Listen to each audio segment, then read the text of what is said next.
You are the one who arrives early, stays late, and carries the weight of everyone else's needs, yet you are the first to be overlooked when the silence sets in. Does your kindness truly stem from a place of genuine selflessness, or is it a survival mechanism carved from the marrow of your bones, a desperate attempt to ensure you are never truly left behind? You are a master of the performance, constantly refining the script of the accommodating soul, terrified that if you ever stopped giving, you would cease to exist in the eyes of those you love. There is a specific kind of violence in being the person everyone relies on, knowing deep down that if you evaporated tomorrow, the void you left would be filled by the next person with a willing smile and an open hand. You are drowning in the shallows of approval, convinced that visibility is synonymous with worth, and that if you are not useful, you are effectively invisible. The alarm clock hits at 6 a.m., but you have been awake for hours, rehearsing the day's interactions in the gray architecture of your mind. You map out the conversations, calculating how to offer help before it is even asked for, how to anticipate needs so that you remain indispensable. Your morning coffee tastes like ash because you are already exhausted by the sheer effort of maintaining the facade of effortless warmth. When you step out of your door, you put on the mask. It is lighter than you would expect, crafted from years of practice, yet it feels heavy enough to crush the lungs of the person underneath. At the office, you are the one who takes on the extra project because you are afraid that saying no will reveal the crack in your armor. You watch your colleagues, wondering if they are as hollow as you are, or if you are the only one performing a one-person play in a theater where nobody is actually watching. Lunch is a performance of solitude masked as efficiency. You sit at your desk, clicking away at a screen that mirrors the static in your brain, while you obsess over a minor comment someone made 3 days ago. Did they look at you differently? Did they realize your smile didn't reach your eyes? This is the exquisite torture of overthinking. You are a detective in your own crime scene, searching for evidence that you have failed to be enough.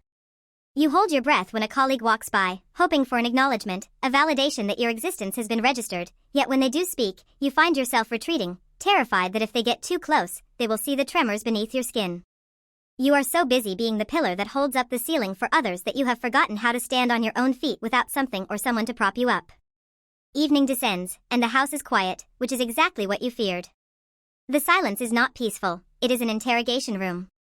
You sit on the edge of your bed, staring at the dust motes dancing in the fading light, and you realize you have no idea who you are when there is nobody left to accommodate.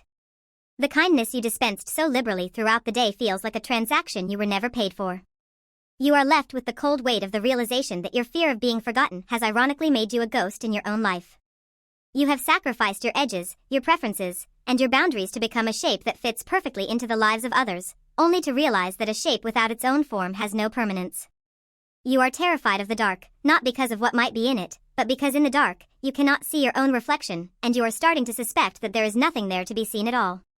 You find yourself scrolling through social media, watching the curated lives of others, searching for a ghost of yourself in the background of their joy. Every like, every comment, every fleeting interaction is a data point you analyze to confirm your status in the hierarchy of relevance. It is a pathetic, hollow ritual, and you know it, which only deepens the cycle of shame. You are a person who loves deeply, but you have mistaken love for service, and in doing so, you have stripped the act of its humanity. You are not a human being, you are a service provider of emotional labor, and the market is fickle. You feel the stirrings of resentment, a black bile rising in your throat, but you swallow it back because resentment is dangerous. Resentment is the truth, and the truth would destroy the delicate equilibrium you have spent a lifetime constructing. You are afraid that if you finally drop the weight, you will not find liberation, but rather the crushing realization that nobody would even notice the change. The tragedy is not that you are unloved, the tragedy is that you have made it impossible for anyone to love the real you, because you have spent so much energy hiding the real you behind the barricades of helpfulness. You are so terrified of being the discarded toy that you have become the toy that never stops playing, until its battery runs dry and it is left forgotten in a corner, still smiling with dead eyes. You analyze the rhythm of your own heart and it sounds like a countdown. Every day is a performance of I am here, please don't look away, and every night is a brutal reckoning where you face the fact that the only person who is truly haunted by your potential disappearance is you. You have curated a life of utility, but in the process, you have forfeited the right to be known. You finally understand that the fear of being forgotten is just a shadow cast by the fear of never having been known at all. You have spent your life filling in the gaps for everyone else, thinking that by becoming essential, you would become permanent. But permanence is a lie. The people you have served will move on, and they will find new people to fill the roles you once occupied, and the world will not pause for a second. The realization settles into your chest like a stone. There is a profound, aching beauty in accepting that you are essentially a ghost in your own narrative, a specter who has been trying to hold on to the world by clutching at the sleeves of passers-by. You are not a savior, you are a person running out of breath.